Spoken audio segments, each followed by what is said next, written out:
was shown. Other questions or comments? For the film in the festival, you have chosen to use, a few of your films have chosen to use well-known faces in them. Are there any reason why you choose to use them, or is there any difference to your film? Yeah, the famous actresses. Yeah. I think we're talking about actresses. Your use of kind of iconic actresses in some of the films that we've seen. I think. I mean, I thought you would like them. I'm sure he does. Not necessarily, but I was thinking whether is there any difference to your issues and your... No, Kippur has strictly Israeli actors, and I could have shown Kadosh, which has also Israeli actresses. I thought that it's a film that have been shown of my work, Kadosh. So, and as I said, this group of films is about hybridity. So let's say when I worked with Juliette Binoche, which is obviously a great actress, it's a complete, or Natalie Portman, or Shigula, or Anne Parillo, all these actresses. Jean Moreau. The question, I think this is different. Maybe it's but that's why I said I don't have a preference in them. I think that I try to do what I try to do each period in a coherent way. And I was getting a bit, I felt that I worked a lot on Israeli-Palestinian subjects, and I think that this region especially is a region very much related to the rest of the world. And so since it's about crossing of borders, it's also crossing a border of acting and casting and so on. But if there are more films shown next year, I will be happy to speak about other periods. But do you, sometimes with an idea, I know that Natalie Portman was quite integral into Free Zone happening, but sometimes with an idea, would you think, well, this should be a well-known actor or actress, or this should be someone who is not a familiar face? Is that something that's part of your process? I think that since in Free Zone she plays the role of the stranger, which is, by the way, I think a very difficult thing to play, because obviously when you will see it, you know, it's much more easy to play the Israeli or the Palestinian because they have really something to grab, and to be an observer, to play an observer is very complicated. I think she's delicate, you know. So it needed to be an observer, since at exactly that time that I was working on this subject, she wrote to me emails and saying that she wants to make a film with me. And I said, why not? I mean, why not Natalie Portman? You know?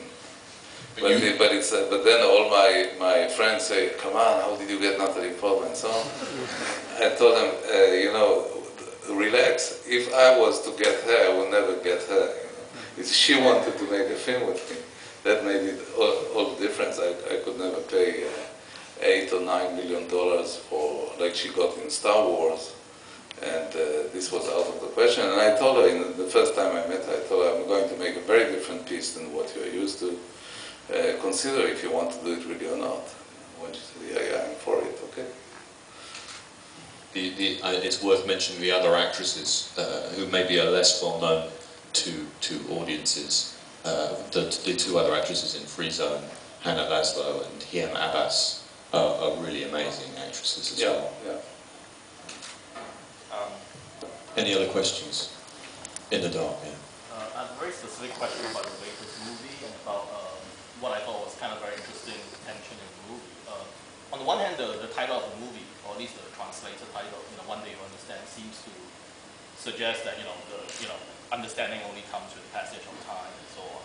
But on the other hand, the movie itself seems to be quite obstinate about sort of marking the passage of time, because actually, even though the events take place over a long period, we don't actually get a very clear sense of the transition. So I guess I was just wondering whether you could speak a little bit about the tension in the movie. Did you hear that, Amos? It's about the sort of tension between the title, One Day You Will Understand, And which seems to, foreground the need for time to pass in order for, yes, time will pass Yeah. before you understand, Right. versus the situation within the film. No, for me, this one, again, it's a film because, some of my films have been purely initiated, most of them, by me. Let's say it's true about Disengagement, about Free Zone, about Promised Land, about Kipura, most of the film. This one, as I mentioned in the first time, when I introduced it, was proposed a book. And it happened to me several times. And when I find, I don't say yes in these circumstances. I actually don't take these projects. It's only when I find a way that I can do something, that I can link myself into it, then I would do it. So I wanted to work, we have been talking about it a bit yesterday after the discussion. I wanted to speak about what will not be saved. I said it briefly yesterday. It's a complicated form of transmission, but I think it's a very good one. It means that when one generation would not want to transmit certain things. I suppose parents don't transmit everything, all their intimate experience to their children. But I also think they don't transmit all the horrors that they went through, because it's a form of saving the next generation from some horrors. I think it's a very dignified form of transmission, because it is about supposedly non-transmission. But in this negation, you really encourage the next generation to do some work for themselves. So it's not a kind of indoctrinated transmission. So for me, it's a very good form of transmission. So for me, when I read the text, I said, this is what I will make the film about. The book was not really about that. The book was a book of a memory of an author about his past. And since we came from a different point of departure, it was not easy. Our dialogue was not easy.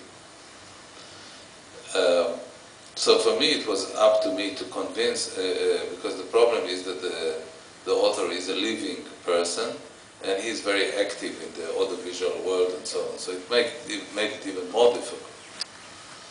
But then I have a very good sentence, because I say, even to European producers or people, when they say, yeah, we want you to do this and this, because obviously producers have been used to this kind of attitude. So I tell them, I need really my liberty in all my projects that I do. I'm willing to give you back the project. And when they try more, I say to them, don't try too hard, because the Israelis have tried and they are tougher than you, So then it calms them down a bit, and then I get some space to do what I do, what I try to do. So to go back to your question about time, it's a kind of a complicated dance between moving backward and forward. Because we start, the plateau, the kind of the reference point is 1987, which is the Klaus Barbie trial. But obviously the film ends today, after Jacques Chirac installed this commission to repair some of the financial damage of the. So this is already 20 years, 87 to 2007. And then we go more than 20 years backwards to the events. So it's a kind of a dance in time, which I have to do in a very intimate way with my editor. I don't even always do it in the writing stage. Sometimes I will shift placement of scenes after the film has been shot. It exists also, if we would have done a complete retrospective in a documentary that I did recently, which is called News from Home, which is, I came the third time to a Palestinian house that I filmed in 1980, meaning now 30 years ago, and I filmed it in 3 times, each time in a